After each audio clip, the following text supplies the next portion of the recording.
Mettez pause, cherchez vous-même la solution avant de regarder la correction. Bonne vidéo. Cette fois-ci, dans l'exercice 89, on va utiliser notre méthode pour trouver l'équation cartésienne du plan BIK. Le premier point consiste à remarquer que si nous avons un vecteur normal n de coordonnées ABC, alors le plan P, il a une équation cartésienne de la forme AX plus BY plus CZ plus D égale à 0. Donc, juste à l'aide des coordonnées ABC d'un vecteur normal, on peut déjà trouver les coefficients ABC dans l'équation cartésienne du plan. Ensuite, le deuxième point nous dit que lorsqu'un point A appartient à un plan P, on peut remplacer X, Y, Z dans l'équation cartésienne du plan par les coordonnées XA, YA et ZA de ce point pour calculer le coefficient D. Donc, sans plus tarder ici, on cherche l'équation du plan BIK. Donc, BIK a une équation cartésienne de la forme AX plus BY plus CZ plus D égale 0. Ensuite, on a besoin d'un vecteur normal de BIK, c'est le vecteur n qui a pour coordonnées 0, moins 2, 2. Et donc, on nous dit, si ce vecteur normal avait pour coordonnées ABC, alors le A vaut 0, le B vaut moins 2 et le C vaut 2.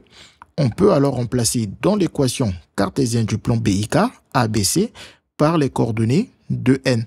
Donc, ici, ça me ferait donc 0x moins 2y plus 2z plus d égale 0. Et 0x, ça fait 0.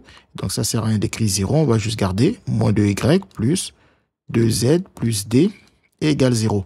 Ensuite, pour trouver d, on utilise le deuxième point. On a besoin d'un point du plan BIK. On peut par exemple prendre le point B.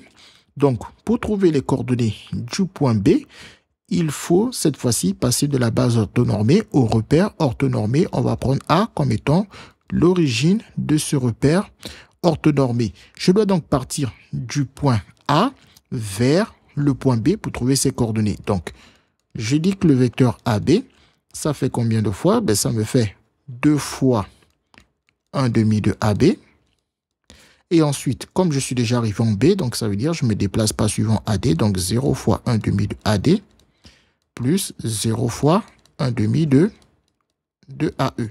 Je peux donc dire que le vecteur AB, il a pour coordonnées 2, 0, 0. Et comme A est l'origine de mon repère, le point B, il a les mêmes coordonnées que le vecteur AB, il a pour coordonnées 2, 0, 0.